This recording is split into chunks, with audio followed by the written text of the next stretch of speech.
Bueno, familia, Shabbat Shalom para todos nosotros y de nuestra parte, de nuestra familia, Shabbat Shalom para usted y para su casa. Damos gracias a Dios porque nos podemos volver a reunir, a encontrar y tomar un tiempo para estudiar, revisar todo lo que tiene la porción de la parashá que nos toca en esta semana. Eh, de hecho, esta porción que vamos a ver tiene dos de los mandamientos más grandes, ¿verdad? Según el judaísmo, va a decir que el judaísmo está sostenido de estas dos porciones. Eh, Así que vamos a comenzar y espero que usted haya tenido la oportunidad de leer el repaso y de tener las preguntas y para poderlas entender. Así que con usted, nuestro hermano Mario.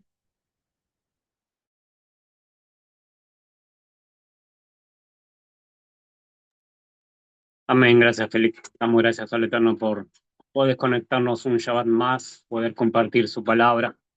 Sí, como siempre decimos, estamos compartiendo palabra que proviene de la Biblia, ¿verdad? No estamos sacando algún texto de otro lado.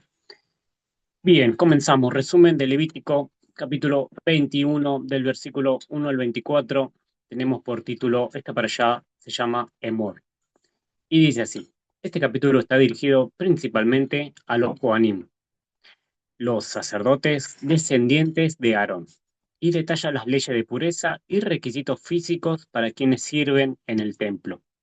Uno, leyes de impureza ritual por contacto con muertos. A los Kohanim se les prohíbe contaminarse ritualmente por contacto con un cadáver, excepto por ciertos parientes cercanos, por ejemplo, su padre, madre, hijo, hija, hermano, hermana virgen no casada. Esto resalta la santidad de los sacerdotes y su necesidad de mantenerse en un estado de pureza para el servicio sagrado. En el Talmud, Bellamot 22b explica que estas restricciones reflejan la separación entre lo sagrado y lo profano. 2. Reglas sobre matrimonio para los sacerdotes. Los Kohanim no pueden casarse con mujeres divorciadas o prostitutas. Deben casarse con mujeres vírgenes o viudas respetables. Una hija del sacerdote que se profana con conducta inmoral debe ser castigada severamente, reflejando el alto nivel de conducta exigido a las familias sacerdotales. 3.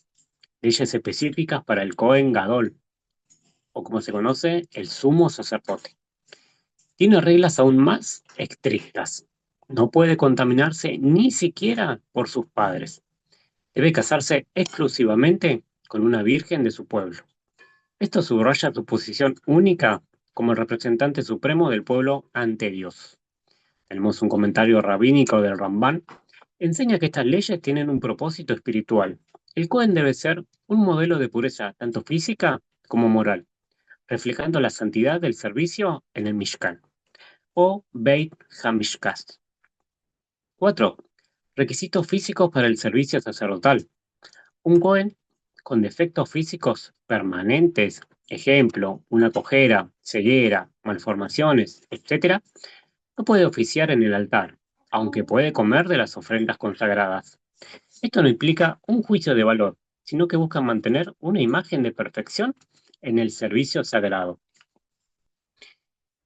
El Midrash Torah Kohanim nos dice, estos requisitos no disminuyen la santidad personal del Cohen, pero sí su idoneidad para ciertas funciones públicas. La presencia física del sacerdote debía inspirar reverencia y conexión con lo divino. Datos clave desde la tradición judía. El concepto de Kedushá es central. Los sacerdotes son Kadosh, porque sirven directamente a Hashem. El Rashi, en su comentario, explica que estas leyes enseñan tanto a los adultos como a los niños sobre la importancia de vivir con santidad. Muchos comentaristas ven aquí una lección sobre autorrestricción y disciplina moral como condiciones para acercarse a lo sagrado. Continúo con el libro de Levítico capítulo 22, el versículo 1 al 33. Requisitos de pureza y santidad para los sacerdotes y las ofrendas. Este capítulo continúa con las instrucciones dirigidas a los Kohanim, enfocándose en la santidad de las ofrendas y los requisitos que quienes las consumen y las presentan. 1. Pureza para comer de las ofrendas. Un sacerdote en estado de impureza ritual no puede comer de las porciones sagradas de las ofrendas. Causas de impurezas incluyen contacto con cadáveres, enfermedades como Saharat, emisiones, entre otros. Si un Cohen come en estado de impureza, profana lo sagrado y puede ser castigado con caret, exclusión espiritual. Comentario de Rashi. Esto enseña la gravedad de tratar con descuido lo consagrado. La comida de las ofrendas no es un beneficio del cargo, sino un acto de comunión con lo divino. El Midrash Torat Kohanim enseña que incluso comer debe ser un acto de Kedushá, no meramente físico. 2. ¿Quién puede comer de las ofrendas? Solo los Kohanim y los miembros de su casa, incluyendo siervos nacidos en su hogar, pueden comer de las porciones sagradas. Un yerno o un trabajador temporal no puede. Si una hija de Cohen se casa con un israelita, pierde este derecho, pero si enviuda o se divorcia sin hijos, lo recupera. El comentario del Ramban. Estas leyes regulan el acceso a lo sagrado para preservar su pureza e integridad. Comer de las ofrendas era un acto sagrado, no una comida común. 3. Prohibición de profanar las ofrendas. Si alguien come de las ofrendas sin derecho, debe restituir lo comido y añadir un quinto, que sería un 20% adicional. Este principio anticipa la noción de teshuvá, acompañado de reparación. 4. Requisitos de los animales ofrecidos. Los animales ofrecidos deben ser sin defecto. Un defecto descalifica el sacrificio. También deben tener una edad mínima de 8 días y no pueden ser ofrecidos en el mismo día que su madre fue sacrificada. No se puede ofrecer un animal defectuoso, aunque sea por buena voluntad. Comentario de Sforno. Esto refleja que no basta la intención. Lo que se ofrece a Dios debe ser digno en forma y fondo. El Talmud, Menajot 6a, esta sección también enseña la necesidad de un corazón íntegro junto con una acción correcta. 5. Santidad del nombre de Dios. Y no profanarán mi santo nombre, y yo seré santificado en medio de los hijos de Israel. El versículo 32. Este versículo fundamenta el mandamiento de Kiddush Hashem y la prohibición de Hilul Hashem, que significa profanarlo. Santificar el nombre puede incluir vivir con rectitud, cumplir los mandamientos e incluso dar la vida si es necesario. El comentario del Ramban. Este es uno de los fundamentos de toda la Torá. La conducta de Israel refleja el honor o la deshonra del Creador. Datos y enseñanzas clave desde la tradición judía. 1. Kedushá. No es solo ritual, sino ética. La pureza ritual refleja un estado espiritual que se proyecta también en la conducta. 2. La separación entre lo profano y lo sagrado. No todo se puede tratar igual. La Torá nos enseña a distinguir y a respetar los límites. 3. Responsabilidad del liderazgo espiritual. Los Kohanim deben vivir con mayor rigor para ser ejemplo. 4. Kiddush Hashem. Este principio trasciende el contexto sacerdotal. Todo judío debe vivir de modo que honre el nombre divino. Continúo con Levíticos capítulo 23, del versículo 1 al 44, que dice, los Moadim, tiempos señalados de Hashem. Este capítulo es conocido como el calendario de las festividades bíblicas. Presenta las Moadim, tiempos señalados por Dios, que santifican el tiempo, conectando al pueblo de Israel con su Creador a través de Shabbat y las festividades. 1. Introducción general. Estas son las fiestas señaladas de Hashem. Comentario de Rashi. Aunque el Shabbat es semanal, se menciona aquí con las fiestas para enseñarnos que todas las Moadim son santificadas por la palabra de Israel, a través del calendario fijado por el Sanedrín. 2. Shabbat. día de descanso absoluto, santificado cada 7 días. Es el modelo de todas las fiestas, un tiempo separado del ordinario. En el Talmud Beitzá 17a, Shabbat no depende del calendario lunar, sino que es constante, lo que lo hace distinto de las demás fiestas. 3. Pesach y Hag HaMatzot. Pesach, el 14 de Nisan, se conmemora el sacrificio pascual. Hamatzot, del 15 al 21 de Nisan, 7 días de Matzah. El primero y el séptimo son días de descanso sagrado, Yom Tov. El comentario de Sorno, Pesaj marca el nacimiento de Israel como una nación redimida y comer matzá es recordar la liberación sin fermento, sin corrupción, entre otras palabras. 4. Ofrenda del Omer y cuenta del Omer. El día después de Shabbat, según la tradición rabínica, el segundo día de Pesaj, se presenta el Omer, una ofrenda de cebada. eh,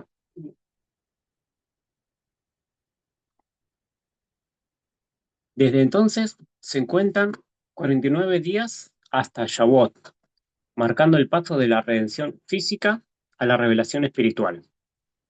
El comentario de Ramban, esta cuenta expresa el anhelo de Israel por recibir la Torá, cada día como una preparación espiritual. Quinto, Shavuot. En el día 50 se celebra Shavuot, la fiesta de las semanas. Se ofrece pan leudado, 2 panes de trigo, símbolo de la plenitud agrícola. Según la tradición, es el día del Matán Torah, entrega de la Torá. El Midrash, así como Pesach representa la libertad, Shavuot representa el propósito de esa libertad, servir a Dios mediante su Torá. 6. Rosh Hashanah o Yom Teruah, día de toque de shofar, celebrado el primero de Tishrei, día de juicio, introspección y coronación divina. El comentario de Rab Saadia Gaon, el shofar representa la llamada al despertar espiritual y al arrepentimiento. 7. Yom Kippur, día de expiación, ayuno y aflicción, el 10 de Tishrei. Se prohíbe el trabajo y se requiere abstinencia total para purificación espiritual. El comentario del Ramban, este día es la expresión máxima de la misericordia divina, donde se puede renovar completamente el alma. 8. Sukkot. Comienza el 15 de Tishrei y dura 7 días, seguido del octavo día, Shemini Atzeret. Se habita en Sukkot, en cabañas, para recordar la protección divina en el desierto. Se toman los Arba Minim, 4 especies, Lulav, Etrog, Hadas y Arabá. El comentario del Zohar, la Sukkah representa el abrazo de la presencia divina y los Arba Minim reflejan la unidad de Israel. El versículo 43, para que vuestras generaciones sepan que en Sukkot hice habitar a los hijos de Israel. Aquí se ve el valor de la memoria activa en la experiencia judía. Datos claves desde la perspectiva hebrea. 1. Kedushat Asman, santidad del tiempo. El tiempo puede ser santificado y estas festividades son puertas espirituales para conectar con Dios. 2. Israel y el calendario lunar. A diferencia del calendario solar, el judío depende del ciclo lunar con ajustes rabínicos. El Sanedrín antiguamente determinaba las festividades. 3. Interacción cuerpo-espíritu. Las fiestas combinan elementos espirituales, oración, Torá, con físicos, comida, danza, peregrinación, en una fusión única. 4. Shalosh, Rejalim. 3 peregrinaciones. Pesaj, Shavuot y Sukkot. Eran fiestas de peregrinaje al templo de Jerusalén. Continúo con Levítico capítulo 24 del 1 al 23. Tiene luz, pan, santidad y justicia. Este capítulo se divide en 3 secciones principales, todas conectadas por la idea de santidad en el ámbito comunitario y personal, y la responsabilidad de mantener el orden moral y ritual del pueblo de Israel. 1. El aceite para la menorá. El pueblo debe traer aceite de oliva puro y machacado para mantener encendida la menorá en el Mishkan. El encendido debía hacerse continuamente y fuera del velo del arca. El comentario de Rashi, El aceite debía ser de la primera presión, sin impurezas ni sedimentos, símbolo de pureza espiritual. El Midrash, así como el aceite eleva la llama, los sabios elevan al pueblo con su luz. Aplicación simbólica. La menorá representa la sabiduría divina y la presencia de Hashem en medio del pueblo. 2. El pan de la proposición. Se preparaban 12 panes que se colocaban en la mesa de oro dentro del tabernáculo cada Shabbat. Se ponían en dos filas, con incienso, y eran consumidos por los Kohanim al final de la semana. El comentario de Ramban, el Lejen Japanim, simboliza la sustentación continua que Dios provee a las 12 tribus de Israel. El Talmud, el Menachot 96b, milagrosamente el pan se mantenía fresco toda la semana. Mensaje: Dios no solo es fuente de luz espiritual, sino también de sustento físico y material. 3. El incidente del blasfemo y las leyes judiciales. El caso del blasfemo. Un hombre, hijo de una mujer israelita y un padre egipcio, blasfema el nombre de Dios durante una disputa en el campamento. Es arrestado y mantenido bajo custodia hasta recibir instrucción divina. Dios ordena que sea apedreado fuera del campamento. Comentario de Rashi. Este individuo era producto de una situación ambigua, no tenía tribu, lo que pudo haber generado resentimiento. El episodio enseña cómo la identidad espiritual y comunitaria es fundamental. El Midrash, su blasfemia fue un acto de rechazo espiritual, no solo una mala palabra. La halajá, en el versículo 16, establece que quien blasfemara el nombre divino debe ser ejecutado, una de las severas transgresiones en la Torá. Leyes de justicia e igualdad. Ley de lex talionis, ojo por ojo, diente por diente. Pero la tradición oral aclara que esto se refiere a la compensación monetaria, no literal. Eso está en el Talmud, Baba Kamá 84a. El asesinato y el daño físico deben ser compensados como con justicia equitativa. Perdón. La ley es igual para el israelita y el extranjero residente, subrayando la universalidad de la justicia divina. El comentario del Rambán. La Torá vincula el castigo por blasfemia con estas leyes para enseñar que la santidad del nombre de Dios está ligada a la justicia entre los hombres. El mensaje general. 1. Santidad del espacio y del tiempo, a través de la luz y el pan. Se simboliza la presencia activa de Dios en el tabernáculo y su provisión tanto espiritual como material. 2. El poder del lenguaje. Blasfemar el nombre de Dios se considera una profanación del alma misma. El lenguaje tiene poder creador o destructor. 3. Igualdad ante la ley divina. Tanto israelitas como extranjeros están sujetos a la misma ley. La justicia de la Torá no distingue clases o nacionalidades en cuestiones morales fundamentales. 4. Responsabilidad comunitaria. El episodio del blasfemo ocurre en medio del campamento, recordando que la conducta individual afecta al conjunto del pueblo. Continúo con el libro del profeta Ezequiel, del capítulo 44, del versículo 15 al versículo 31, y dice: La pureza y deberes de los Kohanim, levitas, del linaje de Sadoc. Este pasaje forma parte de la visión del tercer templo. En los capítulos 40 al 48 de Ezequiel, esta sección profética, rica en detalles rituales y escatológicos.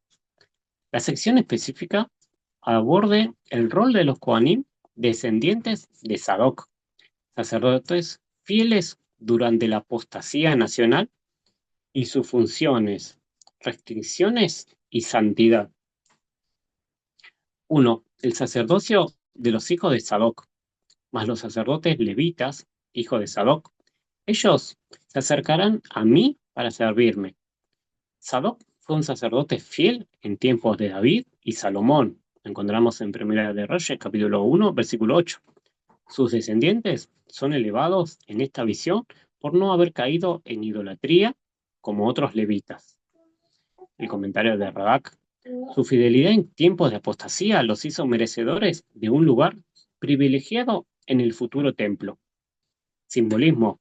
El servicio en el templo es reservado para quienes se mantienen firmes en la verdad, incluso bajo presión social o política.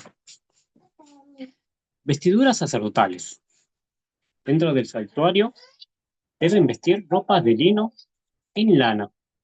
No deben usar ropas transpirables que causen sudor, símbolo de esfuerzo humano o mundanidad. Al salir al atrio, deben cambiarse para no santificar lo profano con lo sagrado. Comentario de Malvin. La ropa refleja el estado interior del sacerdote. El lino, asociado con pureza, evoca desapego del mundo material.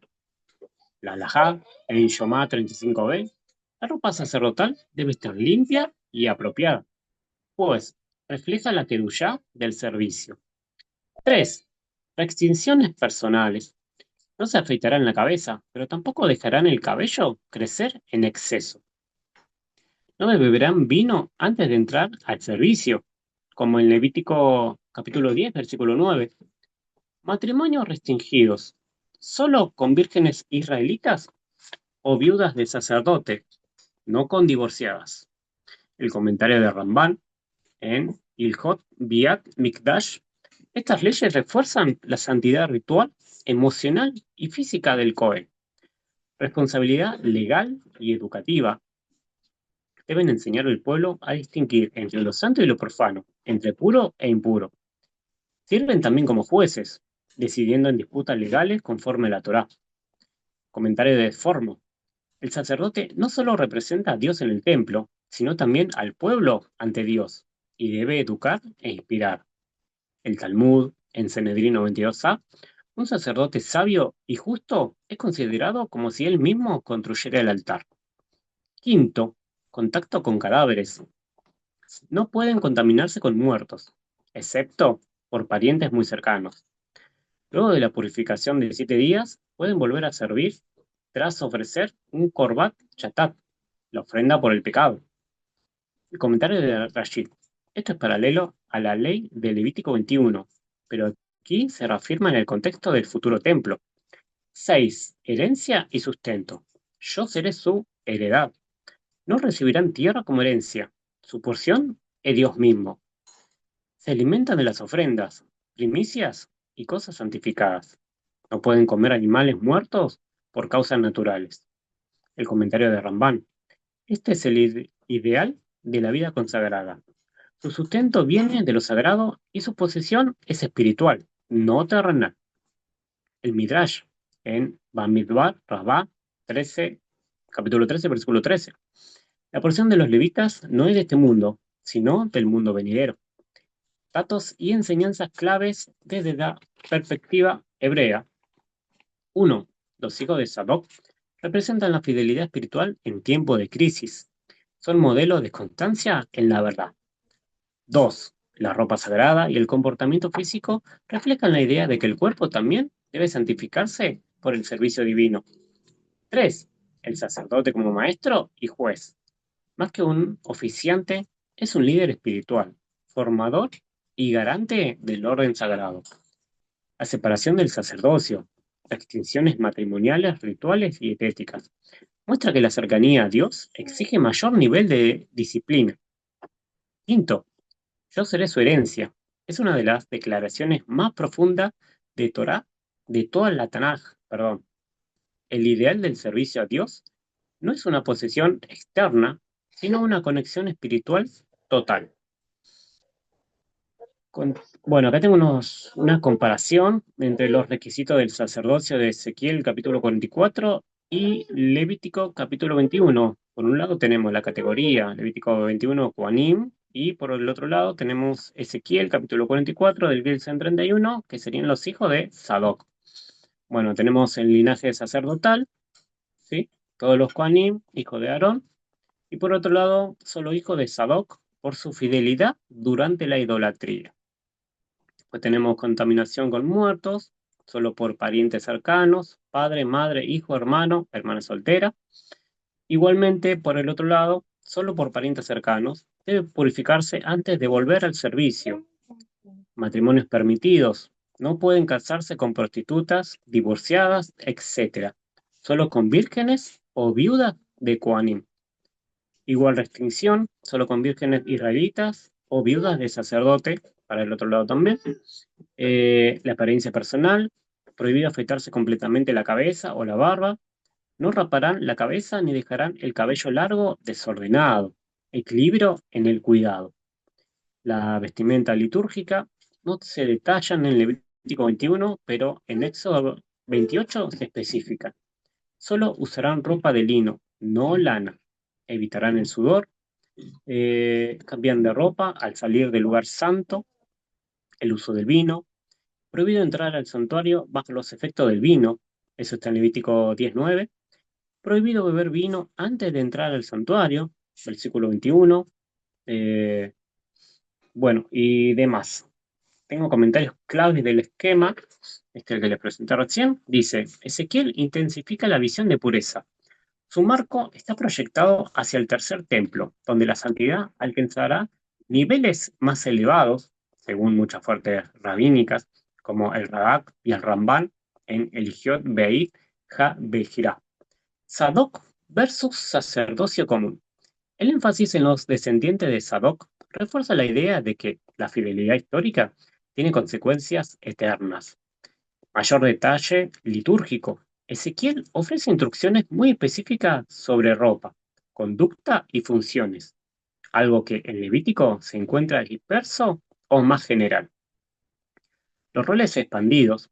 Ezequiel agrega responsabilidades judiciales y educativas, subrayando que el Cohen no solo sacrifica, sino que también guía y enseña al pueblo.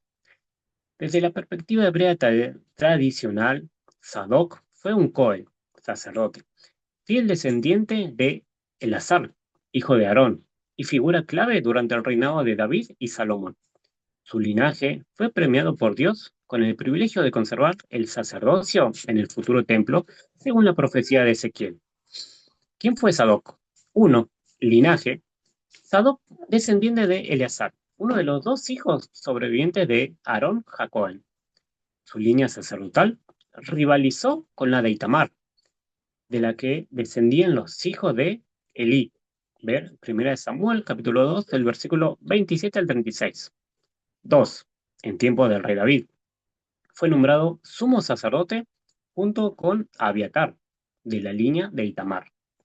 Durante la rebelión de Absalón, Sadoc permaneció leal a David, mientras Abiatar dudó.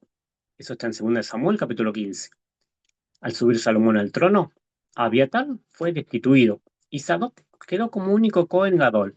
Eso está en Primera de Reyes, capítulo 2, versículo 35. 3. Legado profético. Por su fidelidad, su línea es exaltada en Ezequiel capítulo 44. Los hijos de Sadoc son los únicos autorizados a ministrar ante Dios en el futuro templo. Simbólicamente, representan pureza de servicio, integridad espiritual y continuidad verdadera del sacerdocio. Comentarios rabínicos y tradicionales. El Talmud, en Yomá 72b, el mérito de Sadoc fue su constancia en el servicio divino sin buscar poder político ni beneficio. El Midrash Rabbah, el sacerdocio fue prometido para siempre a la línea que no profanó el Mishkan, lo cual es aplicado a Sadoc y sus descendientes.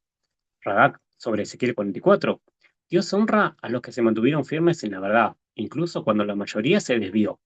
Este es el principio detrás de la elección de la casa de Sadoc. Significado del nombre Sadoc. Sadoc proviene de la raíz Sadak, que significa justicia o rectitud. Su nombre mismo refleja su misión: justo, fiel, puro en intención y acción. El resumen simbólico desde la visión hebrea, Sadoc no es solo una figura histórica, sino un modelo espiritual. Firmeza en tiempo de prueba, lealtad al rey legítimo y a Hashem, pureza en el servicio, recompensa con una línea sacerdotal duradera. Por eso, los hijos de Sadoc en Ezequiel 44 no solo se refieren a descendencia biológica, sino también al arquetipo del sacerdocio ideal. Continúo con Mateo capítulo 5 del versículo 38 al 42, que dice, ojo por ojo, y la ética de la no venganza. Este pasaje forma parte del Sermón del Monte, donde Yeshua interpreta y profundiza mandamientos de la Torá. Aquí trata el tema de la retribución y de la respuesta al agravio. Tenemos el texto clave. Oíste que fue dicho ojo por ojo y diente por diente. Pero yo os digo, no resistáis al mal. Antes, a cualquiera que te hiera en la mejilla derecha, vuélvele también la otra. Al que quiera llevarte a juicio y quitarte la túnica, déjale también el manto. Al que te obligue a llevar carga por una milla, ve con él dos. Al que te pide, y no rechaces al que quiere pedirte prestado. Uno, ojo por ojo, literal o simbolismo. Eh, en la Torá aparece en Éxodo capítulo 21-24, Levítico 24-20 y Deuteronomio 19-21. El Talmud, Baba Kamá 83b al 84a. La interpretación rabínica tradicional no es literal, sino que se refiere a la compensación monetaria proporcional al daño. El comentario hebreo. La ley busca justificar, la ley busca justicia equitativa, no venganza. El objetivo es restaurar el daño, no repetirlo. Yahshua no anula la Torá, sino que enfatiza una respuesta más elevada que el mínimo legal. Renunciar incluso a lo que sería un derecho legítimo por el bien de la paz. 2. No resistáis al mal. Ceder ante la injusticia. Al que te hiera en la mejilla derecha, vuélvele también la otra. Desde una perspectiva hebrea, en la cultura judía, la mejilla derecha se golpea con el dorso de la mano, una gran humillación. Yeshua llama a superar el honor herido y evitar la escalada de violencia. Proverbios 20:22. No digas, yo me vengaré. Espera a Hashem y él te salvará. El Midrash, el que soporta la ofensa y no responde con ira, es llamado valiente. 3. Entrega tu mando también. Ceder más allá de lo exigido. En la ley judía, la túnica y el manto eran bienes personales fundamentales. La Torá prohíbe tomar el manto como prenda por la noche, en Éxodo 22-26, ya que protege del frío. Yeshua sugiere ir más allá del derecho propio, renunciar incluso a lo justo, mostrando generosidad radical. 4. Camina 2 millas, obligación y servicio. La práctica de obligar a un ciudadano a cargar cosas era común bajo la ley romana. Ejemplo, Simón de Cirene, en Mateo capítulo 27, versículo 32. En vez de resentimiento, Jesús propone voluntariedad, un principio con eco en Mishnah Avot 2.5. En el lugar donde no hay hombres, esfuérzate por ser hombre. Quinto, da al que te pide. Generosidad radical. En Deuteronomio 15 del 7 a 10, ordena dar al pobre con corazón generoso, sin dudar, por el año sabático.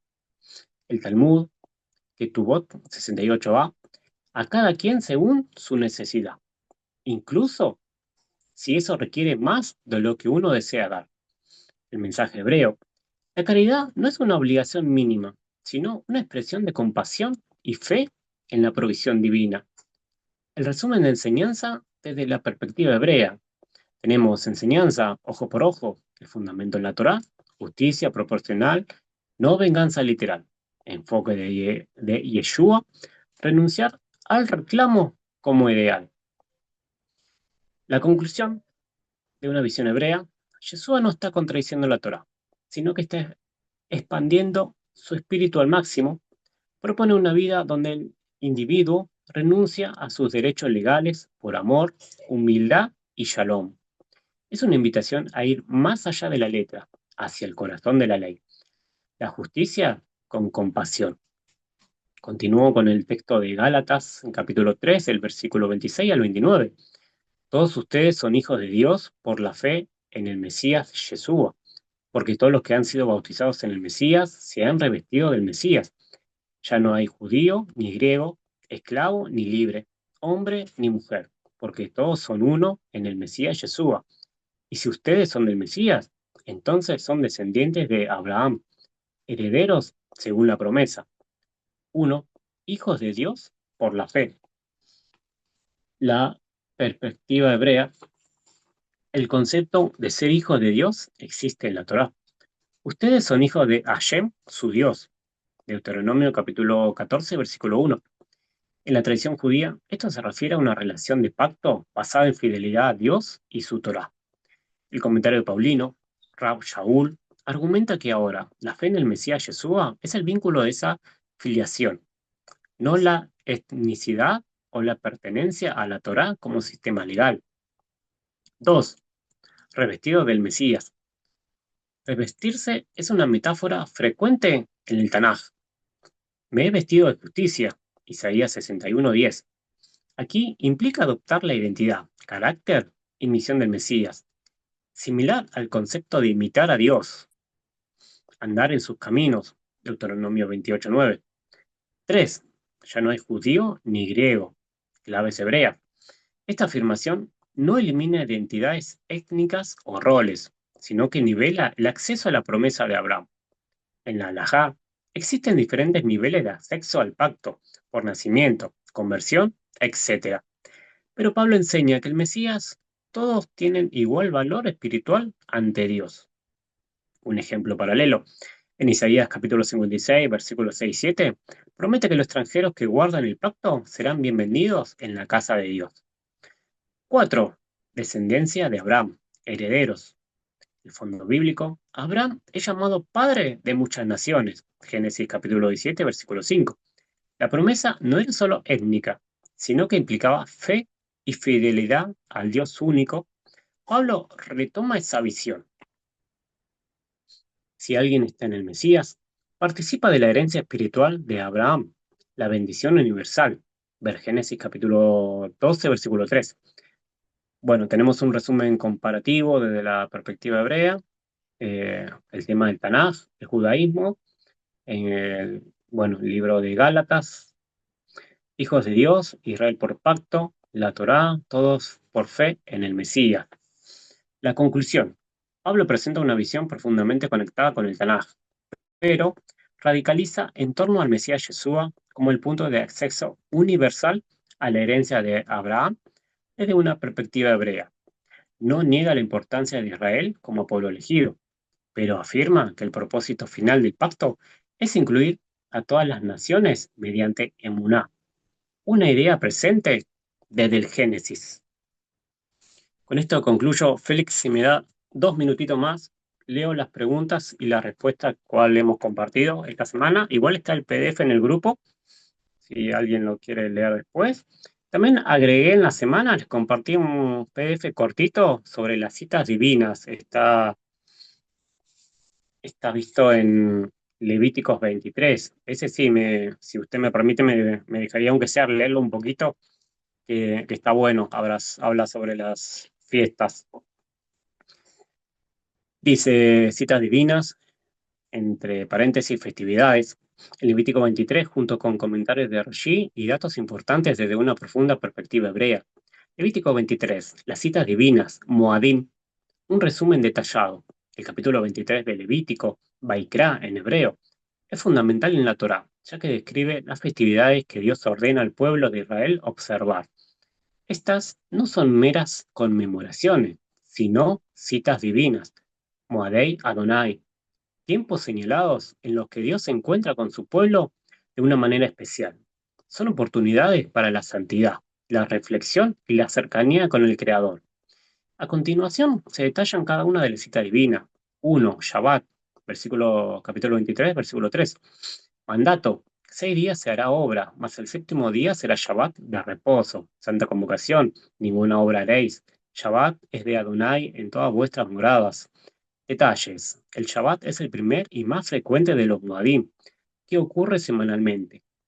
Es un día de descanso completo de toda labor creativa, una señal del pacto entre Dios e Israel y un testimonio de la creación del mundo en 6 días y el descanso divino en el séptimo.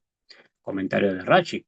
Rashi enfatiza que el Shabbat es el principio y el modelo de todas las festividades. Todas las festividades son llamadas Shabbatot, singular de Shabbat, en cierto sentido, en el que el trabajo está prohibido. Subraya la importancia de la santa convocación. refiriéndose a la necesidad de asambleas y estudio de Torah.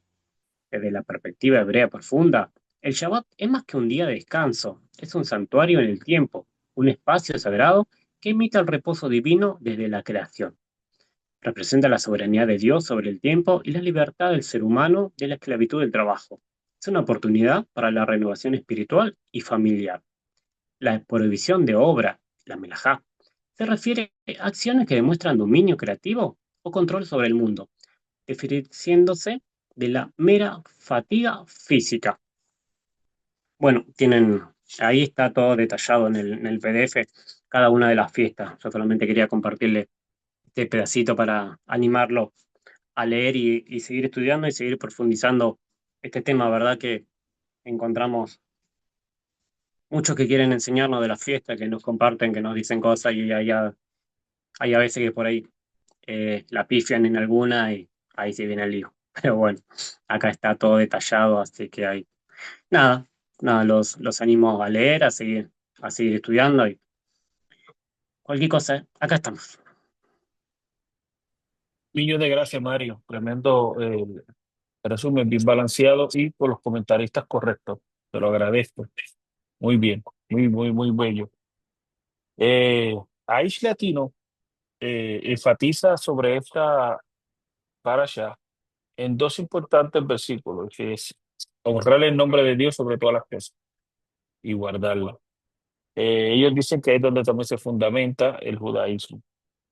Entonces, en esta paracha continuamos viendo, como de la anterior, el rol que conllevaba y la gran responsabilidad que llevaba ser sacerdote. Por eso que hoy cuando se habla de ser sacerdote como lo es el pastor de una iglesia, ¿verdad? Déjeme seguir las líneas. Gentil, eh, y lo queremos analizar al contexto de la Biblia en su tiempo, los asuntos están muy lejos, porque esto era un trabajo de mucha responsabilidad y de mucho cuidado, específicamente personal, el asunto personal del sumo sacerdote y del rol que iba a llevar. Así que tenemos una buena porción para estudiar y para ver los roles que se usaban en su tiempo. Eh, Porque muchas veces cuando se lee eso, muchas personas también se lo quieren adjudicar. Por abrir un paréntesis, para que usted entienda cuál es la razón de poder estudiar correctamente.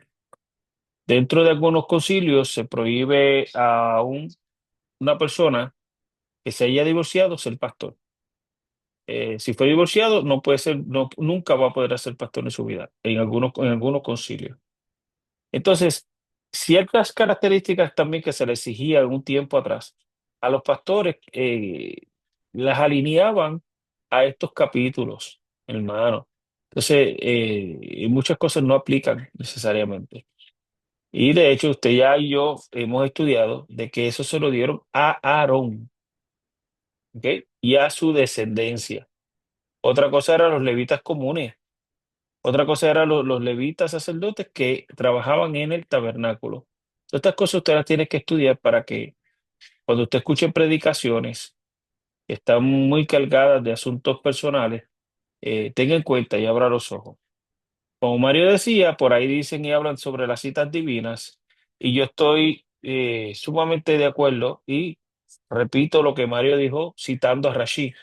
Son citas divinas, pero como no las conocemos, porque dentro de Pentecostés, como lo he hecho, déjeme entonces decirlo una vez más, quizás esta puede ser la 1.030.000 que lo he dicho, que entonces está la es 1.031.000. Son citas divinas.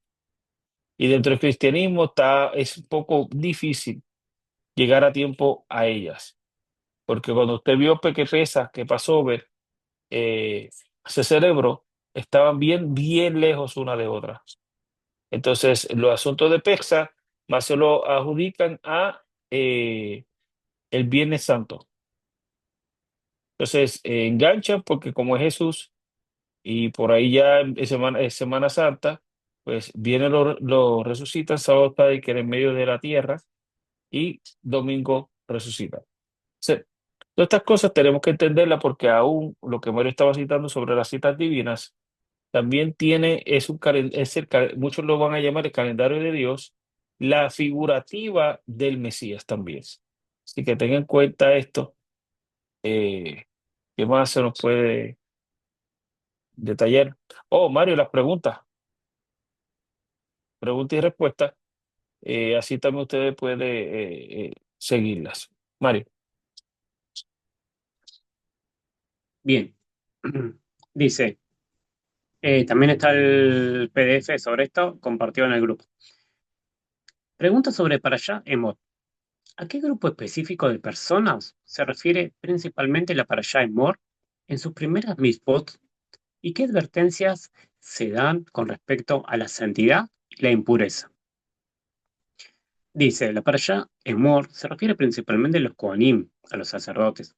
Se les advierte específicamente sobre la necesidad de mantener su santidad y evitar la impureza, especialmente a no volverse impuros por contacto con un muerto, a menos que sea por parientes muy cercanos, como ejemplo padre, madre, hijo, hija, hermano, hermana, virgen, no casada.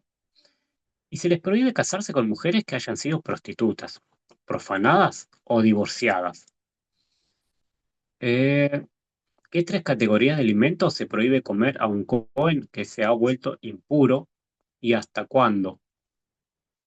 Desde una perspectiva hebrea, los defectos físicos, mumim, inhabilitan a un Cohen para el servicio en el santuario porque el Mishkan y el Beit HaMishkash, el templo, debían ser lugares de perfección y santidad completas. El servicio divino exigía una representación de la integridad y la pureza, y cualquier imperfección física en el Cohen se consideraba una mancha que podía disminuir la santidad del servicio. No se trata de un juicio sobre la persona, sino la idoneidad para un rol específico que requería un estado de plenitud y perfección en el contexto del culto divino. La Parashá Emor enumera las festividades principales del calendario judío. Nombra al menos cuatro de estas festividades, tal como se presentan en la Parashá.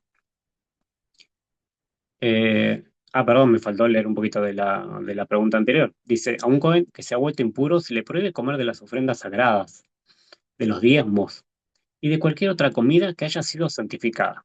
Permanece prohibido hasta que se purifique ritualmente, generalmente a través de la inmersión en una mikveh y el sol se ponga. Ahora sí, cuatro de las festividades principales que enumera la Parashá Emor son Pesaj, Pascua, Hagimat Ha-Matzot, fiesta de los panes ácimos, Shavuot, semanas, Rosh Hashanah, Año Nuevo, llamado Sincrón Teruah, Yom Kippur, Día de la Expiación, y Sukkot, tabernáculos. Mm, Dice, ¿cuál es la mitzvah específica relacionada con la ofrenda del Homer que se presenta en Emor y que marca el inicio de su conteo? Dice, la mitzvah específica es la ofrenda del Homer, Corban Homer. Se trata de la ofrenda de las primicias de la cebada. Su conteo marca el inicio de la Sefirat HaOmer, el conteo del Homer, que comienza al día siguiente del primer día de Pesach, o según algunas interpretaciones, al día siguiente del Shabbat de Pesach, y dura 49 días hasta la víspera de Shavuot.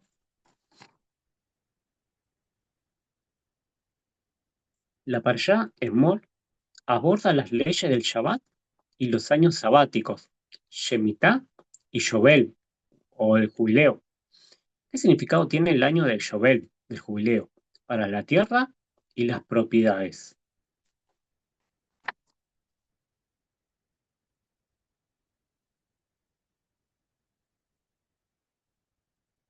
En el año del Yobel, del jubileo, la tierra debía descansar completamente y todas las propiedades que habían sido vendidas debían regresar a sus dueños originales o a sus familias ancestrales. Además, los siervos hebreos debían ser liberados. Simboliza la libertad, la redención, la fe en la providencia divina y la idea de que la tierra pertenece a Dios y debe regresar a sus poseedores originales cada 50 años para evitar la acumulación perpetua de riqueza y garantizar la equidad social. Ujú. Dice, ¿qué tipo de aceite se debe utilizar para la menorá en el santuario? ¿Y quiénes eran los encargados de encenderlo? Se debía utilizar aceite de oliva puro y machacado para la menorá. Los encargados de encenderla eran los Kohanim. La parashá relata el incidente de un blasfemo. ¿Cuál fue la ofensa de esta persona y cuál fue su castigo? La ofensa de la persona fue blasfemar el nombre de Dios, Bashikot et Hashem. Su castigo fue la muerte por apedreamiento, según la sentencia dictada por Dios a Moshe. Eh, Además de la prohibición de blasfemar, ¿qué otra ley de ojo por ojo, diente por diente se refuerza en la Parashá de Mor, enfatizando el principio de justicia retributiva? Dice, eh, además de la prohibición de blasfemar, la Parashá de Mor refuerza la ley de ojo por ojo, diente por diente, en el contexto de daños corporales causados a otra persona. Establece que si alguien causa una lesión a su prójimo, se le debe infligir la misma lesión, aunque la tradición judía interpreta esto como un equivalente monetario, no una retribución física literal, a menos que se trate de casos de daño deliberado y grave que requieran la pena de muerte para preservar la vida. También se establece la ley de compensación por la muerte de un animal. Esas son, don Félix, las 10 preguntas y sus 10 respuestas, que también lo tienen todo compartido en el chat del grupo de WhatsApp. Amén. Gracias. Eso solamente es repasarlo, leerlo, porque ahí van a poder contestar ciertas preguntas que luego van a ser distorsionadas a través del tiempo. Así que bendecimos tu vida, Mario, que tú y tu casa sean más que bendecidos por lo que haces por nosotros y todos nos veremos muy prontito el próximo Shabbat. Así que usted disfrute en familia y en acercamiento a nuestro Creador. Salud.